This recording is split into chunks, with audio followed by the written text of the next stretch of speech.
as a municipality and the council have two employees that are not new employees, but they are in new positions.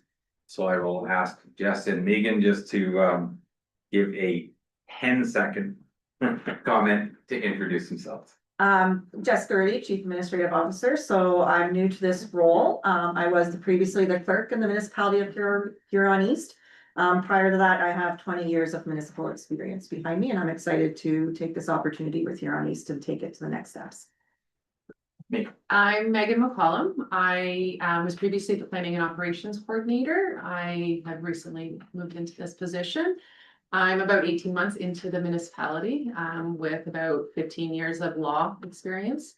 So I'm looking forward to seeing what I can learn as I expand my knowledge in this realm. And we welcome you both to your new positions. Motion to reconvene into open session. Councillor Morrison, Councillor Dalton. That the council of the municipality of Huron East reconvene into open session at 6:01 p.m. All those in favor? And motion carries. For reporting out of the closed session, council went into closed session to discuss the disposal of land in Brussels. Under our land acknowledgement, we would like to acknowledge that the land we stand upon today is the traditional territory of the Anishinaabe, the Haudenosaunee, and the Neutral Peoples. Can I get a mover and a seconder for confirmation of the agenda? Moved by Councillor Morrison, second by Councillor Wilby, that the amended agenda to include bylaw 58 of 2025 for the regular meeting of council dated July 8, 2025 be adopted as circulated. All those in favor? And motion carries. Is there any disclosure of pecuniary interest for this portion of the meeting by any member of council? Seeing none. Minutes of the previous meeting, can I get a mover and a seconder, please? Councillor Chartrand, Deputy Mayor, that the council of the municipality of Huron East approve the following council meeting minutes as circulated. That's the regular meeting of June 24, 2025 and the public meeting of June 24, 2025. Any comments or questions on those minutes? All those in favor? And motion carries. There is a number of items listed under the consent agenda. Are there any requests to remove any of these items for discussion? Seeing none, can I get a mover and a seconder to accept the consent agenda as printed? Councillor Deal, Councillor Newell. That the consent agenda items 8.1 to 8.5 be received for information and approved. Deputy Mayor. Thank you, Mr. Mayor. I just want to compliment the fire chief on his report. I thought that was very thorough. It's very good to see. So thank you very much. Yeah, I agree 100%. I was thinking the same thing when I was reading it. That was the type of information the council has been wanting for a long time. All those in favor? And motion carries. Under 9.1, do we have We're missing. our auditor? Yes, we're missing the auditor to present the financial statements at this point. We could probably go on to the planning report and come back to that. And see Okay. if he's just maybe running a bit behind. Yeah. From today. Okay, then we will go to planning, 10.1, planning report consent application C 2025. Welcome, Shay. Thank you, Mayor. So just a brief presentation on consent application C 2025. The owner of the property is Cornelius John Van and the applicant is Murray McKercher Lawyer's Office. So the purpose of this application is for a minor lot addition, which would allow the subject properties to move from the registry system to land title system, so just to the new land registry system, kind of on the legal side of things. The proposed land to be severed is approximately 1 acre in size and consists of vacant agricultural land and is proposed to merge with the abutting farm to the south and would leave behind approximately 104 acres of agricultural land with no proposed changes to that retained piece. So just an aerial photo of the subject properties here. So the yellow strip there is the portion proposed to be severed. And then outlined in red is the existing farm parcel it would merge with. And then outlined in blue to the north is the retained farm parcel. Just for context, we're just located east of Brussels, on McDonald and St. Michael's Road. So just doing a quick review, so the properties are zoned AG1 and natural, general agriculture and natural environment in the zoning bylaw, and designated agriculture and natural environment. So the applicable policies permit for a minor lot enlargement, such as proposed here. In this case, the severed parcel would have the effect of providing frontage on the road to an otherwise landlocked parcel. And the proposal will not result in the creation of any new lots and serves to provide access to the abutting parties. No concerns or comments were received from members of the public, staff, or other agencies. Next slide, please. So just a sketch provided by the applicant. This will be severed and merged. Next slide. And then just a couple of photos of the site. So here is the proposed strip of land to be severed. So it's an existing access that goes back to the abutting farm. It's about 10 meters wide, which is considered appropriate for access for most farm machinery. And then just a photo of the retained farmlands used for cropping, and no changes proposed there. So the application conforms with the applicable policies and zoning bylaw, and as a result, it's recommended for approval with conditions. If any questions on that one. Any questions of council? Great, well then, it's time.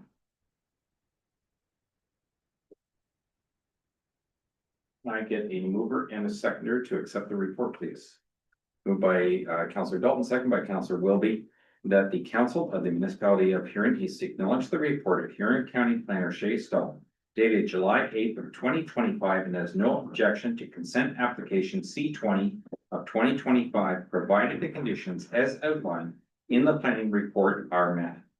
All those in favor? And motion carries. Now, I'm gonna guess we might even hold off on 12.1. Yeah, we'll wait and do the other reports first and see if he's, maybe there's just a mistake in the starters, so. If he doesn't show up, he needs to still ready, I can go ahead with the financial statements if they're in the restrict. Okay.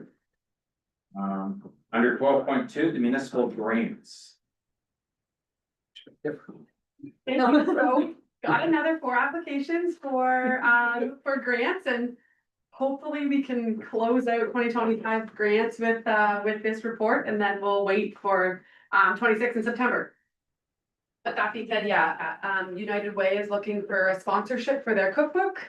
The Plowman's Association is looking for assistance with tables and chairs at the plowing match. The food bank is looking for the rental of the hall at Super Saturday. And then Ethel Minor Ball. This is not in the report, but actually I just learned from speaking with Lisa. They're looking, the $3,000 they requested is 50% of the swing set that has already been installed. So I tried to give a little summary in this report, kind of against the criteria outlined in the policy, just to maybe help with decision making or things like that, because prior to these 4 applications, there was $5,030 left in the grants, and so these 4 requests together are over that amount. So if we approve all 4 at the amount that's been requested, we would be at about a $1,100 deficit in the grant program for 2025. I can start off with a couple of comments that I have. One, with the cookbook for the United Way, I have a problem with us putting money into that for a couple of reasons. One, I'm always concerned about how much money is collected by the United Way and how much actually goes to wages and everything else. And to me, this is more than double dipping, because the municipality as a whole is always tried to make donations to the United Way, and they're talking about this money actually going to the food distribution system, which the county of Huron put $66,000 a year towards the food distribution system. And Huron East pays more than 10% of that. So we're already paying a large chunk of money to help out that service. And although they talked about they were gonna do something, it really, at least what I read, didn't tell me exactly what they were going to do with whatever they were gonna have at the end of the day. And I'm a little concerned that they're just always looking for another avenue to collect money to. Because unfortunately for the United Way, if they can't collect, they just don't have their employees and they hire more people when they find more ways to collect. I'm not saying they don't do good things. There's lots of things they do, but this to me just becomes a double dip on the ratepayers of Huron East because of the money that we already put towards what they say they want to support. The other one about the plowman's renting all of their chairs and tables. Again, I don't mind helping out. We already did grant them some money. But I don't think we've ever planned on, we would pay 100% of anything that was going forward with any organization.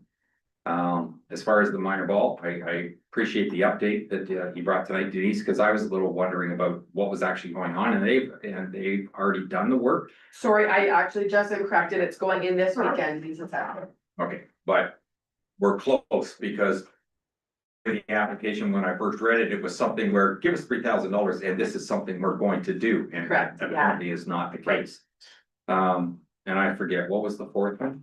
Just the Super food bank, Saturday. the rental of the hall for Super Saturday. I certainly agree with that one for a minor cost of what they try and do for the Huron East community. My personal opinion is, I think that's money very well spent by the municipality. Those are my comments. The rest of you have at it. Go ahead, Bob. Thank you, Mr. Mayor. United Way, we used to have a barbecue and give them $800 or $900 a year. So I didn't know if this would be comparable to that. I think it's been 4 or 5 years since we've had the barbecue on Main Street, where we donated the food and donated the proceeds. So I'm kind of ambivalent on that one. Super Saturday, definitely. Ethel Minor Ball, would that not be Parkland Reserve? More so than our grant system? I didn't know if that might be a way to resolve that. And the plowman, is the plowing match in Huron East this year? The Huron County. Huron County Plumber. Yeah, yeah, The dog's farm, which is about Is that the dog? 3 miles from here. it is in Huron East. It is. Yes. Other years, when it's being in Huron East, we have given them more money. But I would look at that, it's a Huron County plowing match, and besides Godrich, there's 8 places that plow, so divide 1,900 by 8, and if each community put in 250, they'd have their money. I don't think it should be all one community paying for it. But I'd give them a bit more, but not a lot more. Thank you. Any other comments? Councillor Stepner. Yeah, thank you, Mayor. The United Way have came to us for money for the garden previously, and that, I think this is a similar thing, that it's doesn't start till October 25 with a 2026 end date, so they could come actually next year and get in with the application process. It's not gonna start. The plowman would be very difficult, because I think they're asking for an in-kind donation, basically of tables and chairs for the equivalent of the money. That's the way I read it, so maybe somebody can correct me if I'm wrong, but it wasn't like a real donation, more it was they're bringing chairs and tables to the Dodds farm. So I don't know how we would say you can have 10 chairs, but not 20. Ballpark, definitely, I think that, Bob, you make a good point in the parkland, but I think we've done that with the Optimus Park where, and half the price is paid, and we just did it with that, so. I would support them all. To put this to bed, because we've fairly struggled with it, and then we have time to move forward to 26, with the exception maybe of the United Way, but encouraging them to come next year with this exact same thing and, see how that goes. So that would be my vote. Deputy Mayor. Thank you, Mr. Mayor. Yeah, I just was looking for some information on, because we had, Huron County Plowmen's Association, or the plowing match was in Huron just a couple of years. 2017. Yeah. Do you know where? she's- That was the That was international, no, international. this is just that county one. Oh, is it not? Sorry. Yeah, just a couple of years ago. Yeah. And I think we got tables and chairs at, we gave them tables and chairs, I think at that time. We did, it here in East did. So I just think this is, I mean, they're getting money from us, just turn around and give it back to us. You know, I think we should support it because it is in here in East. It's moved around the county each year. I just don't understand why it's back again within a couple of years, because I think it's only been a couple of years. Yeah, that happens. But I certainly would like to support it for what they're asking for. Ethel minor ball, I'd like to support it as well, and the soup day as well, I'd like to support that as well. Just wasn't sure about United Way. Councillor Wilby. Oh, just to mention, it was at the Short Reads next door to me a few years ago too, as well. Yeah, I don't think it consistently moves amongst the 8 municipalities that have farmland, for whatever reason, and I'm not on board, so I can't give you a justification of why, but we do seem to end up with it a lot more often. Councillor Deal. Thank you. Could we get an answer regarding the minor ball in the parkland reserves? Is that possible? Because if we were to take that out of the parkland instead of a grant program, it would free up that little bit of cash and we'd balance out a little better. We'd have to look at what we budgeted for in our community services budget. I think we had most of that accounted for, but I'm not 100% sure off the top of my head. Yeah, I'd have to look, We'd I'd have to get look back into to you, that. yeah. No, that's fine. I just thought it was a way of minimizing Mhm. or putting it in the grants. Councillor Newell. Through you, to either Denise, I'm not sure who to ask the question to, Mhm. but is the swing set playground equipment, is that around $6,000 and they're asking for half? Like, is that where they are, or is 3,000 the whole amount? It was 6,500. Okay.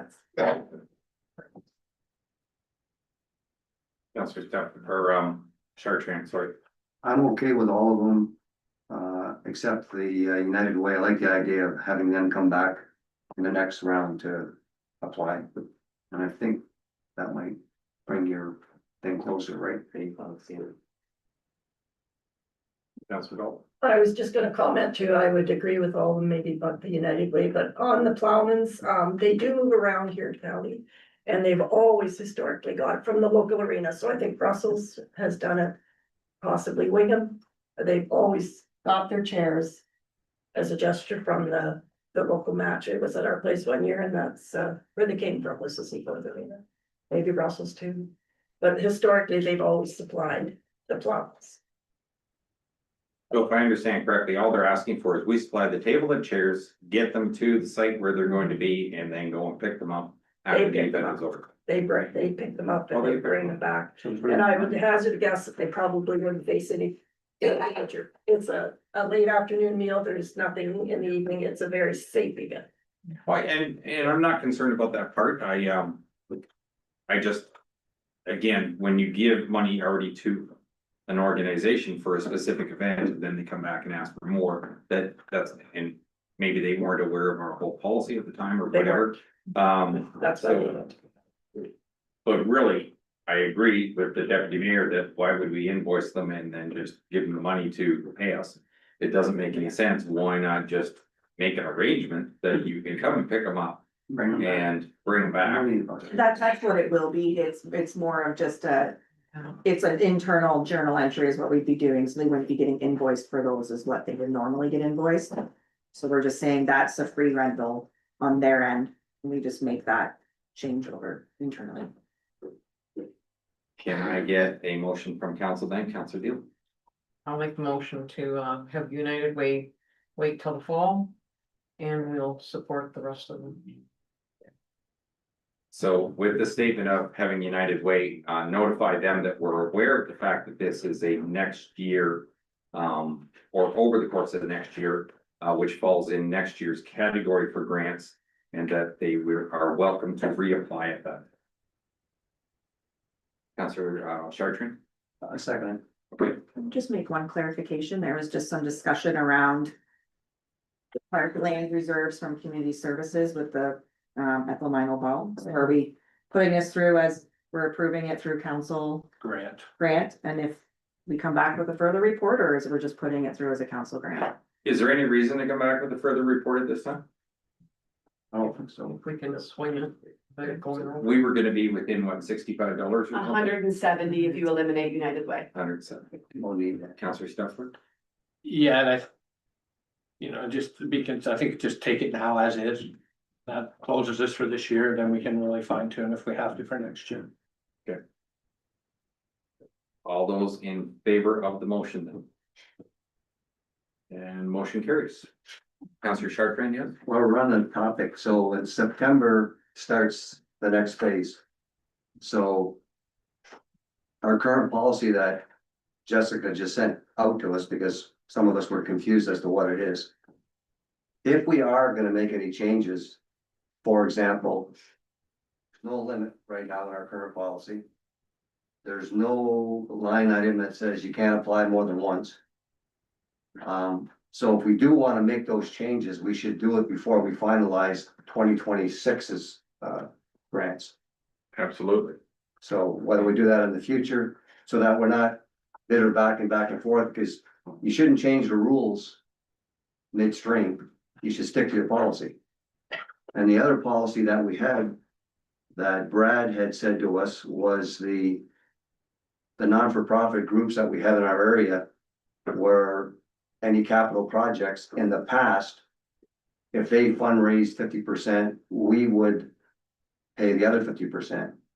That used to never be part of the grant program. That came out of reserves. This is the first time we've had two now. Where we paid 50% that came out of this current grant process. Prior to that, it came out of reserves. So I don't know if you wanna keep those separated or keep those within the grant policy. That's something that we should resolve before the 2026 grants get. When we get them all in and we start deciding who gets what. So if we're gonna stick with our current policy, great. If not, make the changes before we go through them. So I think council's got a bit of an advantage because of the way we've laid it out for this year. We're going to receive all the applications during the month of September and October. At that point, committee will sit down and review them all. If in fact we get multiples from one person and we get more than the 25,000, or we're not gonna hand out or whatever. Whether you grant them or don't grant them, it doesn't matter, because it'll be a decision of the committee and then of council as a whole of what moves ahead at that point. From those decisions, we can learn things as in, do we want to rewrite our policy at this time for the following year so that people are better aware of things that we do accept and don't accept? But since we'll have all of the applications at one time to review all at once, we can make those decisions based on the information that comes to the group. Does that make sense? Yeah, I just, Because my concern is that we could sit here all afternoon and say a what if. And not get all the what ifs. That's the problem. We almost need the information to come to us, review it, and then decide, well, this is good, but we don't like the way this kind of comes together, so we need to figure out how to avoid this in the future. that's not what we wanna do. I just wanted to not be in the same position as we were this time, where we said this is our policy, and but we were throwing different ideas out. On how to handle these, that's all. And because it was a transition year, that's why we allowed so much time for grants to come in. Where now we've narrowed it down, and we're not gonna review them until we've got them all. Right, Hopefully that helps us move forward. right. That'll work. I thought it was moved by Councillor Deal. I didn't have a seconder. Councillor Chartrand. Perfect, thanks.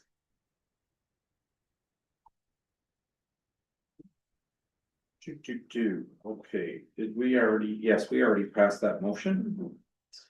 So. Our delegation's here now. Yes, I'm gonna go back to.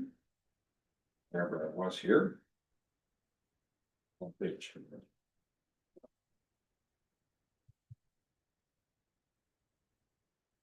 Oh, Back things up. Just There he is. Mr. Seaback, how you doing? Good.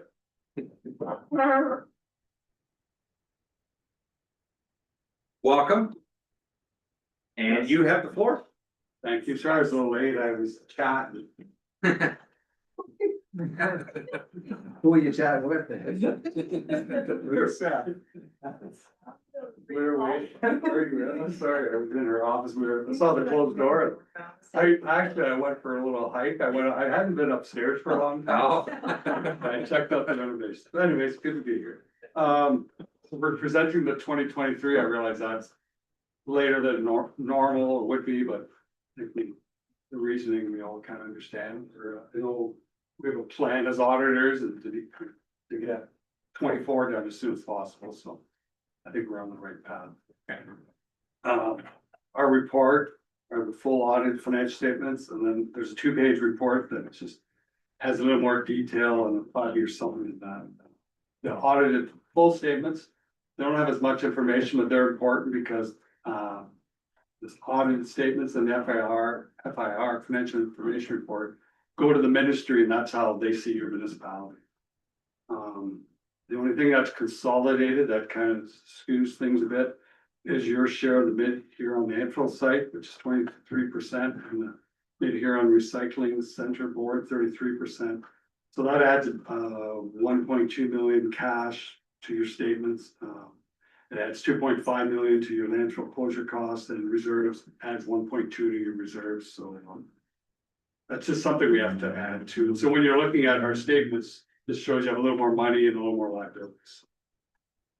When we look at the statements, there's a surplus of $7.1 million. Last year's 2.3. The reason there's such a large surplus is how the province makes us account for things. The biggest thing is when you do your budget, you expense your capital and we depreciate it. So this year you spent 8.3 million on capital, depreciation 2.8 million. So there's a difference there of 5.4. So right away, we're 5.4 higher. For your reserve, we show reserves, but we don't treat them as income or expenses. We show them as an allocation of a surplus. So you put $1 million into reserves. So that's an expense too. So when you take all these changes, you ended up with, you know, how you would look at things is a budgeted surplus of 1.5 million, which, you know, you don't want your ratepayers thinking you have a surplus of 7.1 million, when in reality, on a cash basis, how you prepare your budget, it's much more. As I said, you spent 8.3 million on capital, you had budgeted 5.8. There was some capital items, the land subdivision and you bought a truck that weren't included. That's what made that higher. At the end of 2023, your loans increased to 2.6 million. The reasoning there was you borrowed 1.8 million for the Brussels arena. That makes a difference.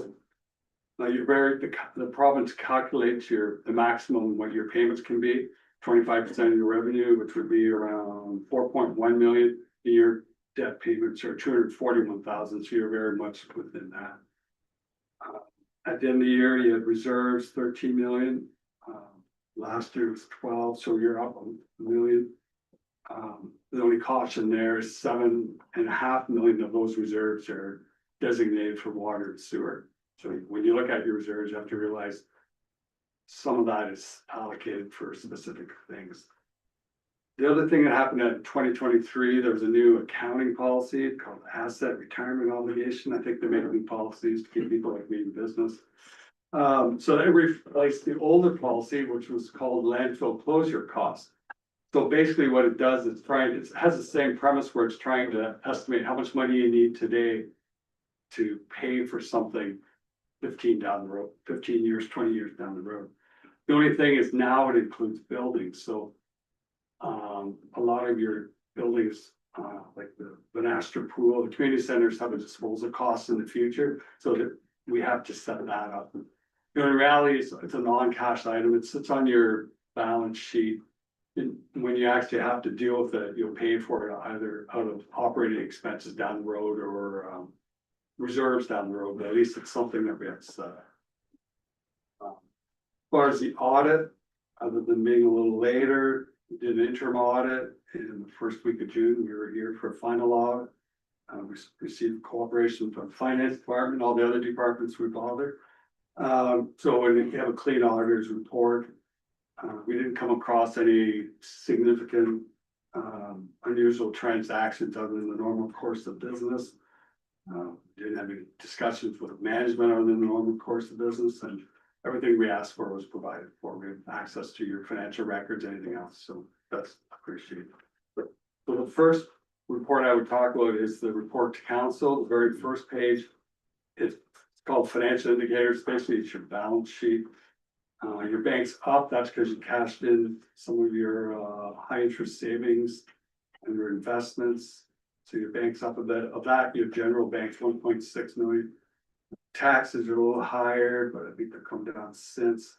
Accounts receivable are higher. There's $1 million, the federal provincial grant for the arena upgrades, so that's why that's higher. Your investments are down.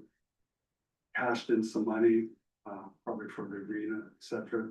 Long-term receivables are what's outstanding from the Edmonville sewers when they were in, you loaned some of that money. Inventory prepaid, so total current assets, 18.6 million, up from last year. Part of that is receivables, accounts payables, things you owe, they're lower than last year, but higher than normal because holdbacks and payables with the arena renovation. Deferred revenue, that's 1.8, we'll see that later, 1.8 million of that is deferred gas tax money you haven't spent yet. Municipal debt, we talked about how that's up because of the new arena loan. And then we have the landfill closure, the old policy was 2.6, this year it's higher, as I said, it's a non-cash item. So that financial assets down, but a lot of that is only because of the increase in the asset retirement obligation. Well, the next page is 5-year comparison of your expenses, your revenue and income. Most of the things are to budget. Your taxation, the UMP grant, you still receive a sizable UMP grant. The gas tax, a lot of that wasn't used, so it's sitting deferred. The big one is the investing in Canada infrastructure, 3.5 million for the arenas. Something that changed. Other government grants during that year, 2023, you received $470,000 from Morris Turnberry for the renovations. User fees, gain on disposal of assets, $1 million. That is, you sold 3 lots in Brussels and also property in Vanastra, and that's the gain there. So total revenue, 25 million, higher than budgeted, but a large part of that is the arena grant. Your expenses, when you go through everything, 24.6 million. So on a cash basis, you have a much smaller, 25.2 minus 24.6. But then when you convert to how we do, where we don't consider capital or reserve transfers and do consider depreciation, you come back to the $7.1 million. So that's, anybody have any questions on that? I do appreciate your explanation right off the bat about how that 7.1 came up, because that jumped out at me when I first went through the number. That was keeping up from me. No. I do have a question, and you said it doesn't affect us financially, but it's just a number you have to record, and referring to the landfill closure costs. So we are hoping that within the next 12 months, we make a major change that shows that we will not have the closure costs that we thought we were going to have. Okay. How will that affect our books going forward once we can confirm those numbers? So what you do is, like, you have a lot, the engineers do a lot of that, etc. So what would happen is that number would go lower, and then under environmental expenses, it'd be a gain. But like I said, it'd be something like how it shows your income is high, but in reality, it's how you prepare your budget. That's not something you would budget for because it's a non-cash item. So it would increase your surplus for the year, but there'd be a reason. Over the next year, we would never take the money back, but there is quite a pocket of cash there for the closure costs over the 50-year period, which still probably has about 44 years left to go. But we may not have to expense a lot of that money after this year if this project works. Oh, that would be good news. Yeah. And the other thing is of that 5 million, 2.5 is from your participation in Mid-Huron landfill site. So over half of it is something we've always kind of dealt with, and they have 1.3 million reserves to cover that, so you're not in a bad spot. Any other questions of council? Councillor Fisher. Thank you, Mr. Mayor, to Mr. Seabach. When I was listening to this, Mr. Seabach, that 1,530,000 or something was mentioned as a surplus in 23, Yeah, an operating surplus. operating surplus. So that's what's being transferred to your working reserve. Any surplus you have is transferred. In the old days, you would have carried that number forward and you would have used that to have an opening deficit or surplus to affect your tax rate. But now you always start from zero and that money goes into a working reserve. So help me understand, please. That 1,500,000 plus was available to us last year? It would have been in 2023, but because you didn't know your 2023 numbers, it wouldn't be transferred to your working reserve till later, whenever. So where was that money? Like, we were told continually in 23 and 24, we had no money.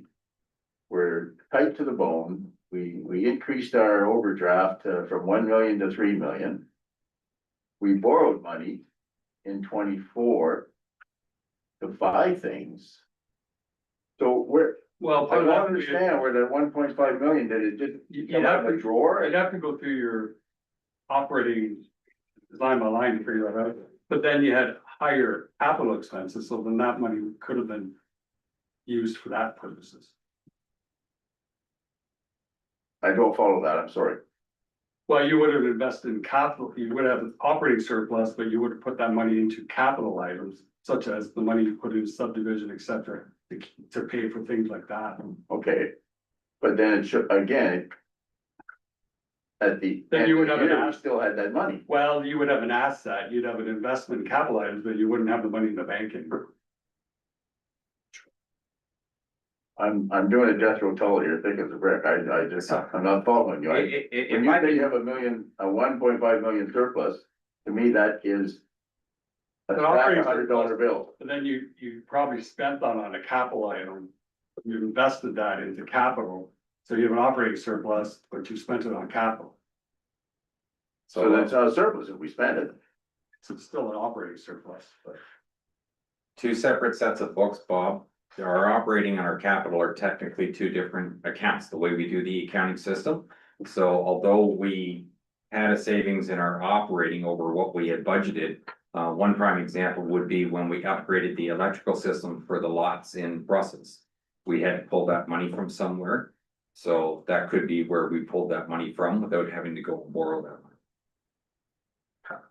So again, we do not have.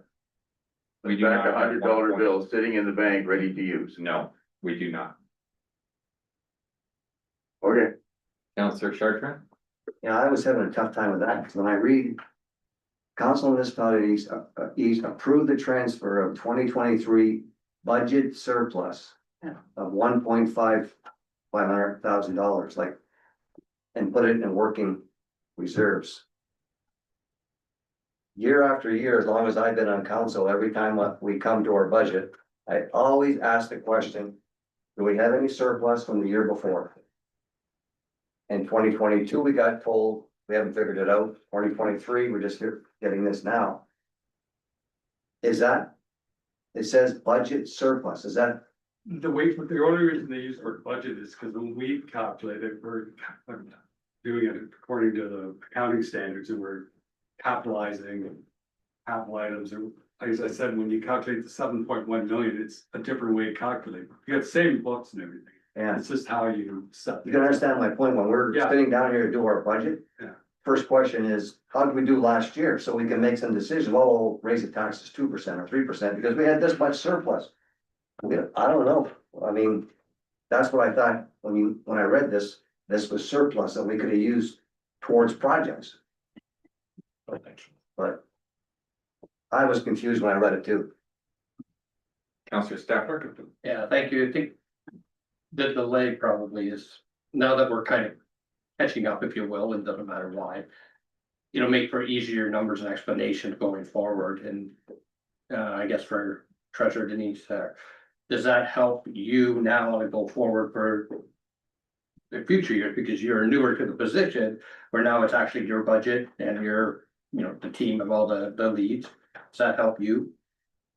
Yeah, it's good information to know, but I wouldn't recommend doing anything with this 1.5 million until we've got 24 closed and I've kind of walked through all of that, because to like confidently say that we're not gonna have a big deficit in 24, I can't say that right now, as we still like walk through the year end. And if, I'm gonna give you one example, and Councilor Fisher, this might also help explain that 1.5 million. So in that operating surplus, we have a revenue for we got the ICIP grant for the recreation, the BMG expansion. So there is 1 million sitting in revenue that we have for 23, that's part of that 1.5 million budget surplus, but it's sitting as a receivable, because still today, we don't have that money in our bank. So it's sitting as a receivable, we don't actually have the cash for that, to explain that there's not just a lot of cash sitting in the bank that we didn't know about. If that helps explain that at all, that's an example. But it's still 500 then. Yeah, so then we also have that exact same situation with the Brussels Fire Hall expansion. We are working on getting a debenture, but we funded that, we cash flowed that, the Huron County portion. And now we're waiting to get a debenture, then we can turn around and invoice Huron County for that. So there's 2 million right there that we have sitting in an outstanding recoverable and a receivable.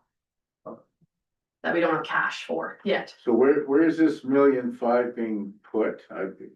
What did you call that? Working capital reserve. Correct. Working. So tomorrow we could access that and do something? Yes, no? Yeah, I think you're thinking of it as like it's cash. Yeah. Yes, no, it's just where we performed when we look at the budget versus where we expected to. I think the one question that if it isn't gonna come up from council, I'll be surprised, but now that we're doing the 23. Do we have a guesstimate on when the 24 will be done? Because people would really like to know those numbers before we start the 26 budget. Thank you. Well, to follow up on my question, so every year, sir, you come here and you do a great job in your presentation. So you audit this for the whole year. So now my question is still, how did we do to our 2023 budget? Did we beat our budget? Is there excess? Is there a deficit? You should be able to, Unencumbered we money. should be able to tell us that, like, how did we do? We budgeted this much money, we spent this much, and what's the difference? Yeah, you should be able to convert it back to how. Well, and we never get that number when Yeah. we do our budget time, we never get that number, but every year we pay you to do our books. But we don't know how we did for the year, whether it was a deficit or a surplus. That's why I'm confused. Okay, so one of the, if I can clarify what I think the question is, although it's showing we had an operating surplus of 1.5, as Denise explained, there's $1 million still owing to us for the arena. So there's a chunk of it right there, and it shows us money for us because it's already promised to us, but we haven't received it as of yet. You just want to know the actual dollars on January 1 of what you can spend that was left over. Yeah, like when we did our 2023 budget, there was at the end of it all, after we agreed on what we're gonna spend it on, there was a number. That was your budget. All I'm asking for, and I did this in my previous job, how did I do to my budget at the end of the year? Plain and simple. And I think that can be provided, I think we'll do the 24, you talk about timing, I think we're booked to come in. First week of September. You would do the same for your business. You got a budget, and how did I do my budget? I mean, then you can determine your next year's budget based on how well you did or not the year before. We never ever get that number of how did we do to our budget that we all agreed to spend. We never get it. I'm not arguing the point, but it's not always as black and white because if we had suggested we were gonna be buying a grader in 2025, but the grader doesn't come in. And we had $300,000 set aside for it, and it's gonna come up. We technically would show we had $300,000 left over, but we can't spend that money. Yeah, Because it's I- technically already we spent. understand that part. That's explainable. Yeah. So now I'm gonna, when we start our next 2026 budget, I'm gonna be asking the same question. How did we do in 2025 or 2024? Unencumbered funds left over at the end of the year. Alright, Is so- there not a number that you could tell us? At the end of 2023, Bob? Yeah. Yes, I remember Paula used to be able to tell us that it was $60,000 or $29,000 rate or whatever, remember? I And she would remember. give us a number. Well, what you did was recalculate, roll everything back to how your budget's prepared versus how this is prepared. So when we do 24, we'll do that for you. Yeah, Thank you. Councillor Stefan? so just follow on the question, the mayor, thank you, timeframe, just for, not to pressure anybody, but for 24. Yeah, so that's probably a question for me. So we have the auditors coming the second week of September, so. We will be prepared for them to come, and then it'll be just any kind of loose ends that we have to tie up after that. So obviously with the goal of 2024 would be to get it done within the year. Thank you. Okay, Any other questions for either Paul or Denise on this report? Can I get a mover and a seconder to accept the presentation? Councillor Chartrand, Councillor Stefler? All those in favor? Motion carries. Thank you very much. Thanks, Paul.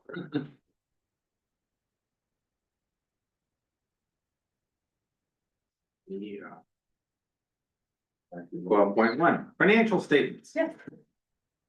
Thank you. So this report is just looking for approval of those 2023 draft statements and then approval to move that 1.5 million into the working capital reserve.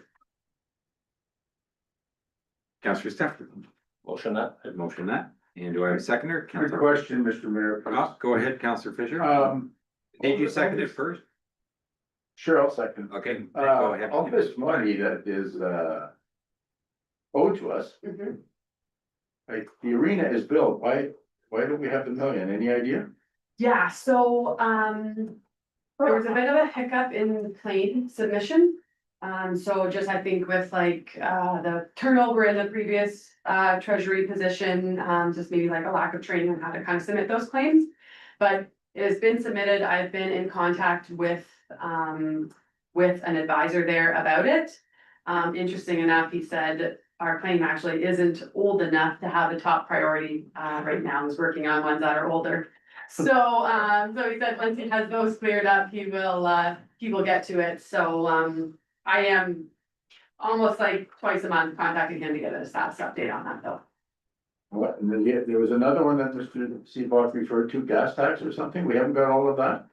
No, you received your gas tax, you haven't spent it. Yes, yeah. Oh, yeah, yeah. You receive it every year and then. you- Yeah, I realized that I didn't know if it came in increments or not, Mhm. okay. Councillor Chartrand. yeah, you're with Russell's arena, so Mhm. where do we stand with outstanding pledges that people owe us for that? Okay, yeah, we have a file, we track it, we sent letters out at the start of April or March about outstanding pledges. There was only 4 that we didn't collect in 2024.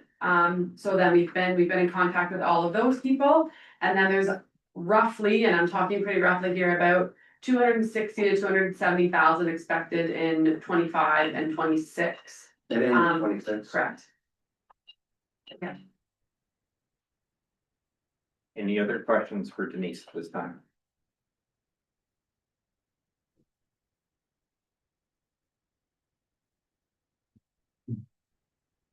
So this is 12.1 still, okay, and I already have a mover and a seconder. So all those in favor? And motion carries, thank you. We've already done our municipal grants. The Brussels subdivision parking considerations. Who's presenting this? I can, with probably some help from our staff. So council requested some considerations to be drawn up for the Brussels subdivision and parking concerns that were brought up at our June 24th meeting. So we did look at several different areas. We did consider converting a lot, but we did see other options that could steer us away from having to have that loss of revenue from selling a lot and also future property taxes. So we looked at space around and what could be converted. As mentioned in the report, this is very high level and it was anything that is directed would need to be required more investigation on what exactly it would cost. These are just rough estimates. So we looked at the lot creation, 3 different spots you have there, the end of the subdivision, closer to the BMG side. An adjacent parcel of land which we own, right again on the other side, however, the entrance is off of Sports Drive, and then utilization of space at BMG, so that's that gravel strip of parking.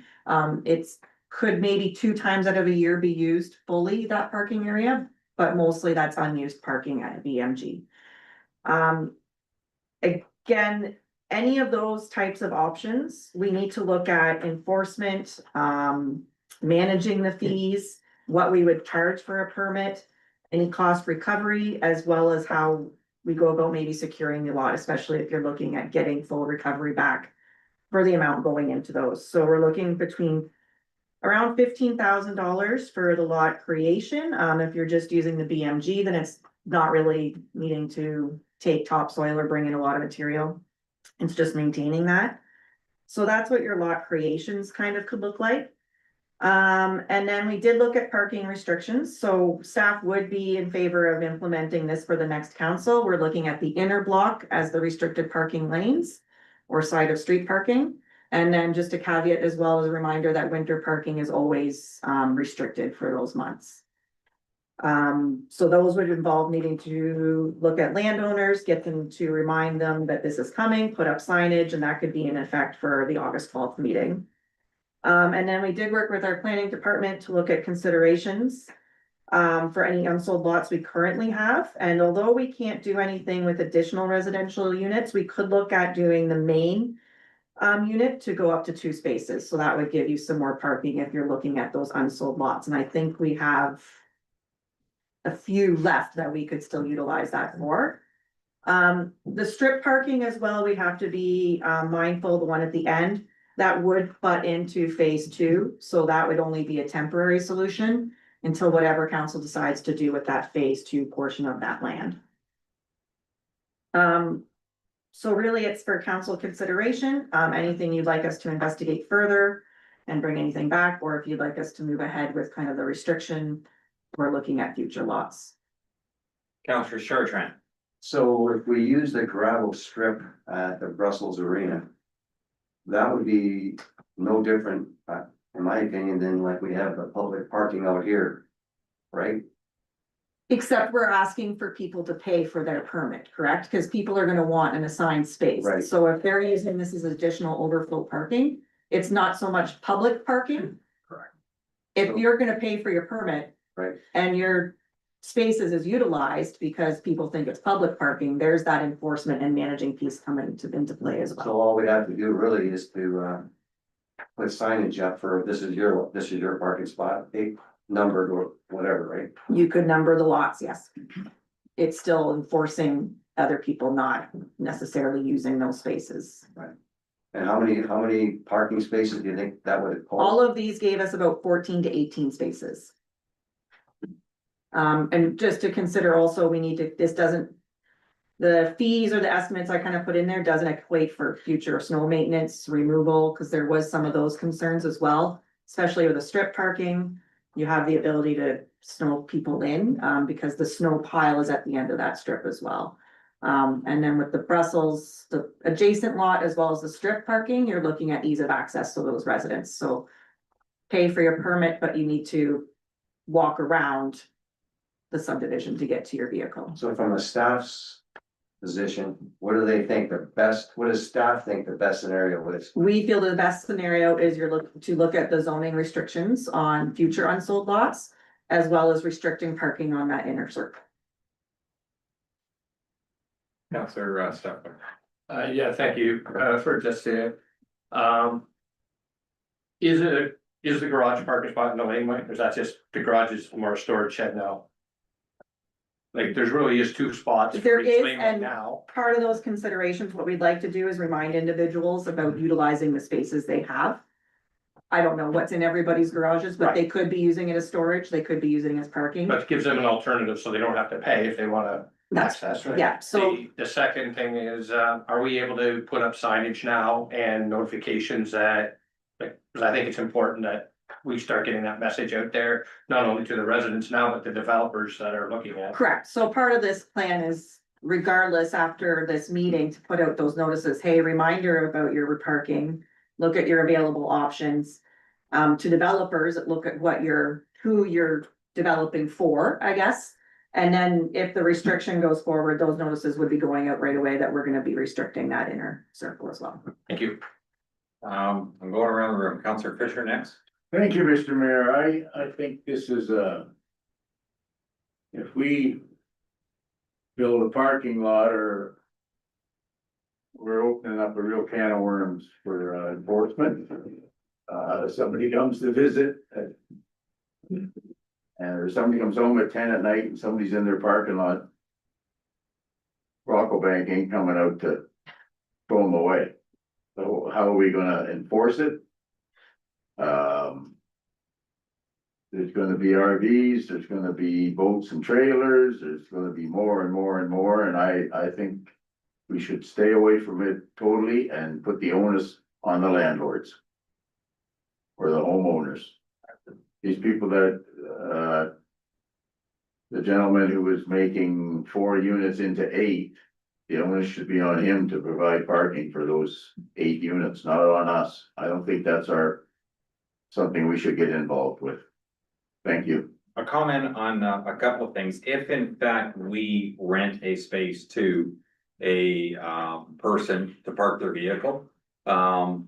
Brocklebank is not the person that will get called if someone was parked in their spot. Who's there by law enforcement, Mr. Mayor? No, he tickets. We would not ticket. You would phone a tow truck, have the vehicle removed at the owner's expense.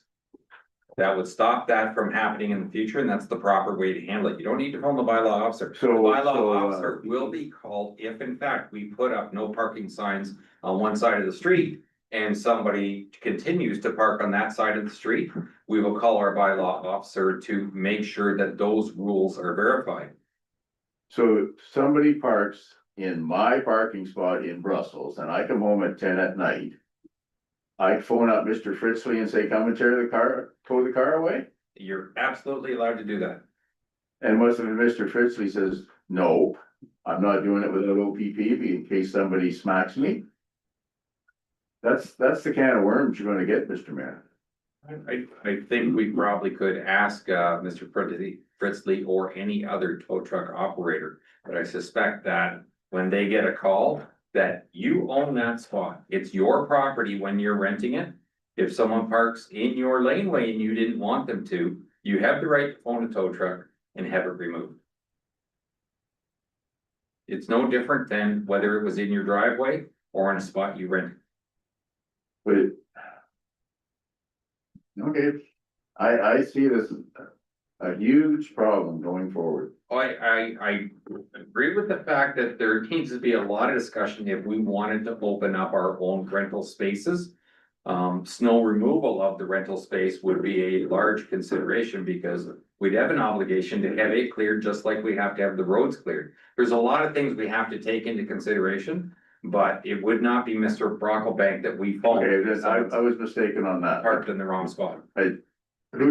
That's my concern, enforcement. I don't see it happening. Councillor Gill would be next. Thank you very much.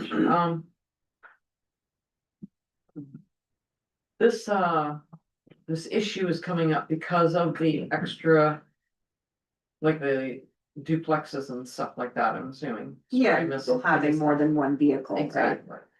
So the surplus parking, it's basically, if you can't clean out your garage and park in it, you're gonna have to rent an extra space, correct? Mhm.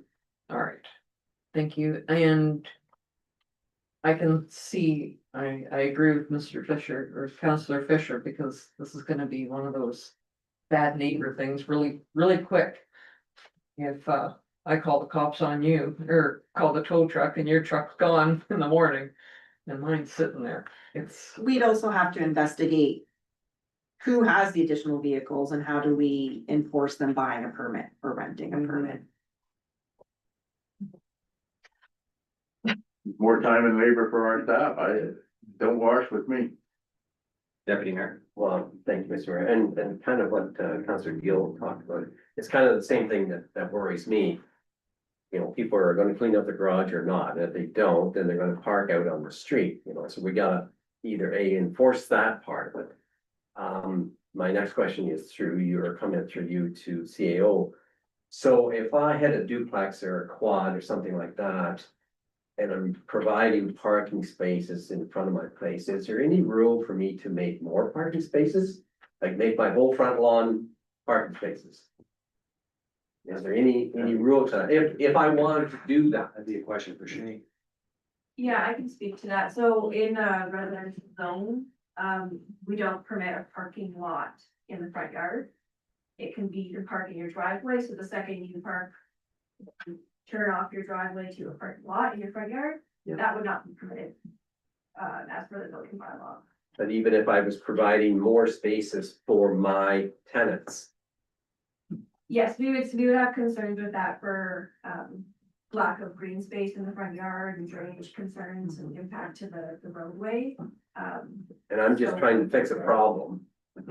You know, that's where I'm coming from. I'm trying to give my tenants lots of room to park. So would they be able to use their backyards or side yards? The bottom line is that you're only allowed to cover a certain percentage of your property with hard surface. And the rest of it has to be green space to absorb rain and everything else. And I think in my neighborhood, it got adjusted up to 40%. Which is a higher number than here in East even allowed, and I'm not sure what the lot coverage was on the properties in Brussels.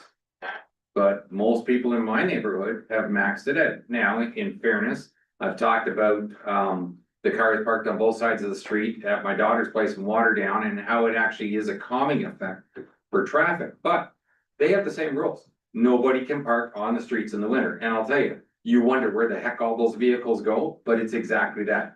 Nobody parks in their garage in the summer. They put all their camping gear and everything else, but in the winter, nobody parks on the street. They just don't do it. They find a spot to do it. Like, we're talking about one of the options could be in the future, having the need to have a parking lot.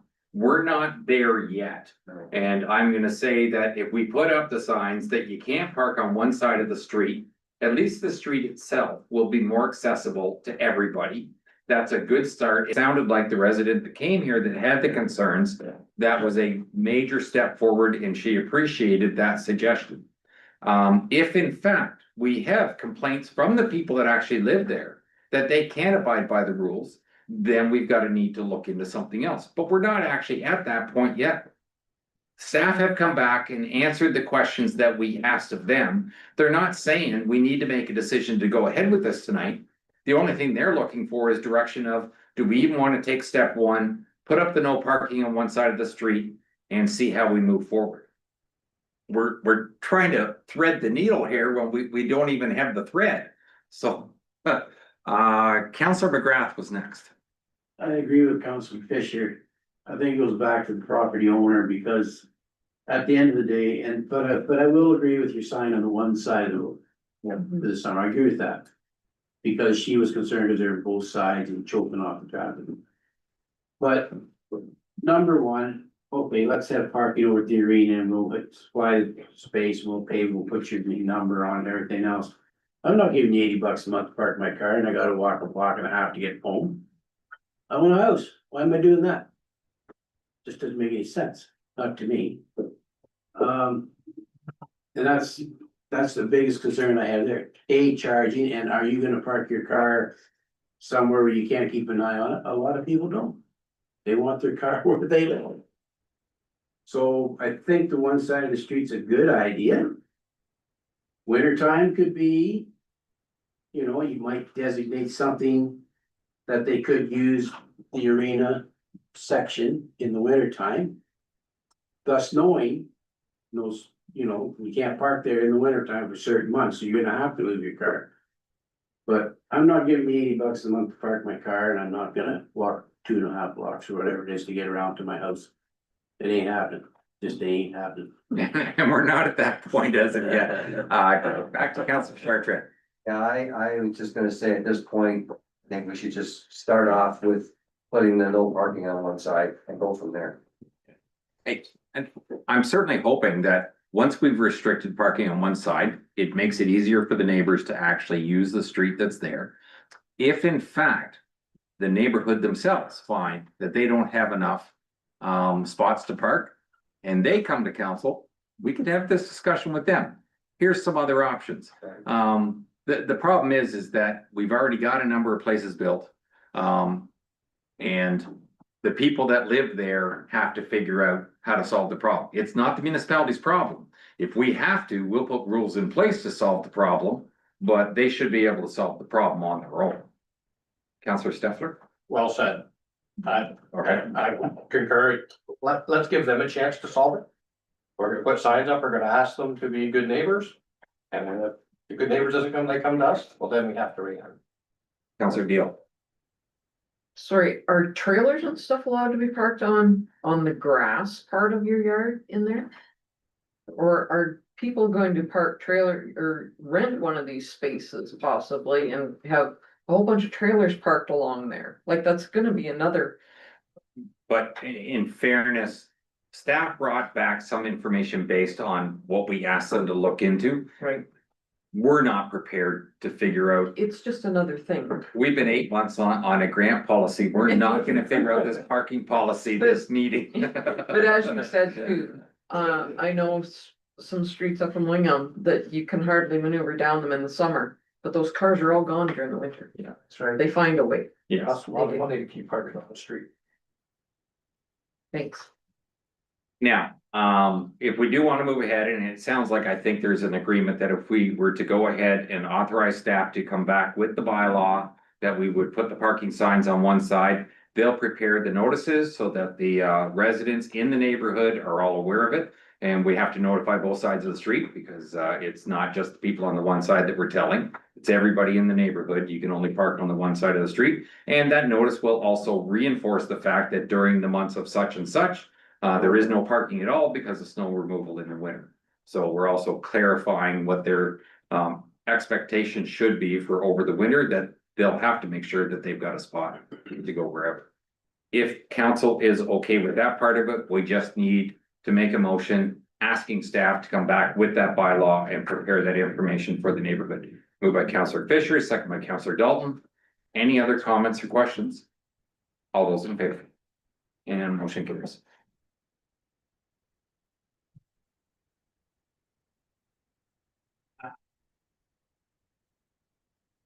Twelve point four, good news and bad news, Lisa.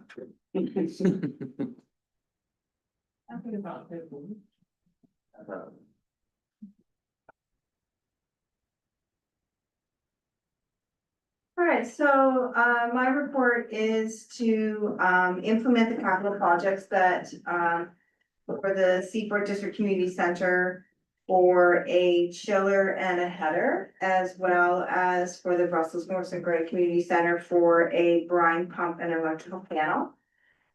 Both of these two items were included in the 25 capital budget plan. The quotes that we received and have elected to or recommend are under budget, that what we have budgeted. And the work does need to be completed prior to our startup dates, so, and we will be able to meet those dates if approved. Now, I read a little more than that, but one that was way over. Yeah. Is that part of the same report? Part, so that's piece of that. We did request quotes for the Brussels pool deck replacement pump and filtration system. And it came significantly over budget. I think part of the reason was that we're not really understanding the scope of the work, it's the concrete and it's the deck. That is the largest expense. And maybe also, a huge increase in price of concrete as well.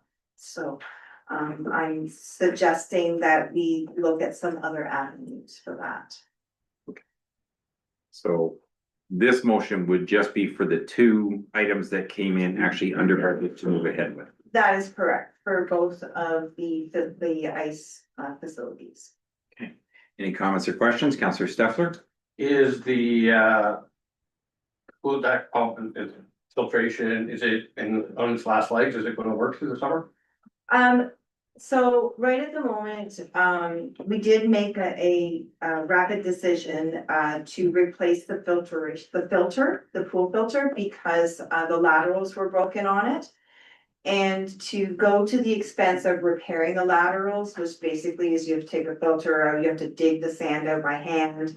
And then they replace the laterals and then put more sand in it. And the cost to replace the filter was like $2,500. So we made that decision just to go ahead and replace the filter. So it's not the whole system, it's just the filter itself. So right now, the rest of it is all doing well, and we should be able to get through the season. So I think our biggest issue is going to be the deck and where we want to go with that. Thank you. Any other comments or questions? Councillor McGrath? Just one, never renege on the arena filtrator brine system, because we got 75,000 reasons. Because we put C4 off for so long and then it busted and it was worth 75 grand. And we're done. And that's a long time ago. In fairness to the council of the day, we put it off during our budget discussions. This one was already approved in the budget, So I so just say. this one's not Yeah, there's something. a surprise. Yeah. 75,000 reasons, $1 at a time. Yeah. Can I get a mover and a seconder to go ahead with the two projects? Councillor Newell and Councillor Fisher. I have a question, if I may, Mr. Mayor, as well. I Go will ahead. second it. Lisa, on the one tender, did it come in significantly cheaper than all the other ones? There was a tender that, not a tender, sorry, there was a quote that came in, for the Seaford District Community Center for the Chiller and the Header, which was from a different organization. They were a little bit lower, but they were not able to deliver the material and the installation. No, it wasn't that one. It was, I thought there was another one. There was several thousand, many thousands of dollars difference. No. Actually, Bob, that's maybe the one between the pool deck and what we thought it was going to be and what it actually came as. No, I thought it was one, Oh, was one of the okay. arenas, the numbers. I heard too many numbers yesterday and jeepers. EMG was $18,000 difference between that lowest and second lowest spot. Only 18. Correct. Okay, thank you. Any other questions at this time? All those in favor of the motion? And motion carries. Thank you. I think that is the major part of our agenda, so we are down to council member reports. Deputy Mayor. Thank you, Mr. Mayor. Our last meeting was on July 2nd. We started that meeting with recognizing some long-term service awards for different people, various people, ranged from 5 years up to 40 years, I think, at one of the old age homes. So that was very good to have that kind of recognition happen. The Princess and Queen of the Fur were there too, Jillian Simpson and Mackenzie Horner. They gave us a report of what they've been up to for the last year while promoting Huron County Plowing Match, which will be at the Dobbs Farm in Huron East. And I didn't write down what date it is, so 14th and 15th of August, was it? Thank you very much. So the CAO, she updated council on our strategic priorities. To this point here, we usually get that once a month. We accepted a tender to replace the underground fuel tanks at the Zurich works yard. I think there's about $500,000 for that. And we also accepted a tender to replace the boilers at the Huron Lee home for the aged. We did go into closed session just to discuss kind of an update on the roundabout that we're planning on Highway 8 and Airport Line. So that's everything we did there. Thanks for that information. I thought something that I wasn't willing to raise during the awards presentation for long-term service. I think there was 3 people that have worked for the county for more than 40 years from the homes. And I was thinking in the back of my mind, their actual retirement party may be presenting them with one of the apartments. I did not say it at that meeting. Well, you think about it, if you were close to 20 when you started and you've worked there for 40 years, Yep. like you're probably close to retirement age at some CPP's point. coming. Yeah. But the other side of it is to have employees that are willing to work for you for that many years, we must be doing something right. And it's nice to see the number of employees every year that receive awards for their long-term service. Absolutely. Yeah, I think some started out of high school. I think Sandra Weaver, for instance, I think she went there as a student. Yes. I think she got awarded for 35 years, I think, so. Yes. So it's that sort of dedication like that. It's very good to see, so. I'm still a little upset at the county on Sandra Weaver. Nothing against Shay, I think she does a great job. But Sandra Weaver was not here very long, but she is an amazing planner. And I understand why they gave her the director's job, because she's fantastic at what she does. But we lost out when we lost her. Are there any other boards? Sorry. Oh, Councillor Fisher, go ahead. Yeah, thank you, Mr. Mayor. Attended the fireman's breakfast on July 1st. A great job again by the local firemen, and I'm sure that Ethel or Gray and Russell did just as good a job there. It's just amazing what they do for the community. They're great community events. Two gentlemen from town won lawn bowling gold and silver medals again, and I don't know if it was provincial or nationally, but Marie Benaways won a gold for doubles and a silver for triples, and Rick Wood won a silver for fours. And again, I don't know if it's provincially or national, but it's pretty good for our little wee.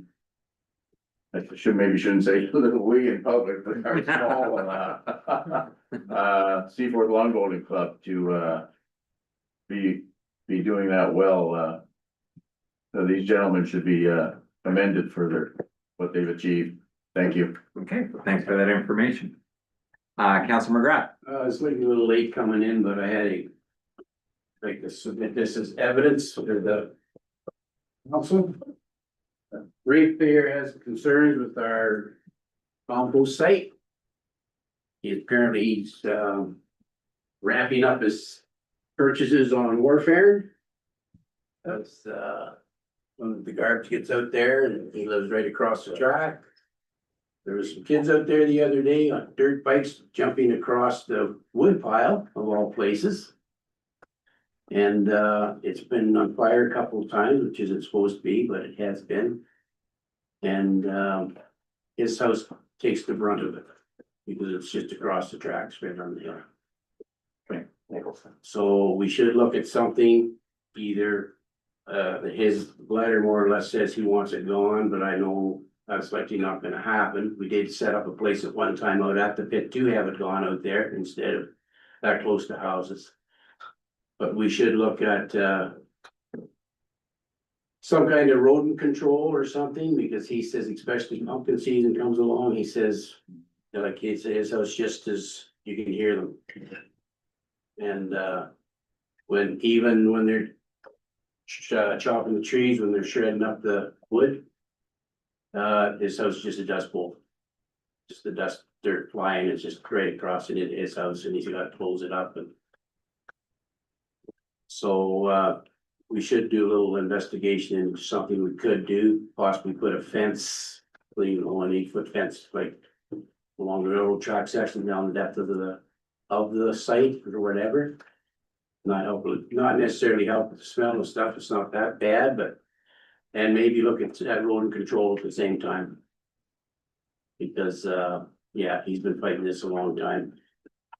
Okay, so we're kind of off track, but if we've got a serious situation, we need to authorize staff to take some action. So I'm gonna ask at this point that if staff could investigate based on the information of the letter, And that if there is any, easy remedial to, address some of the issues.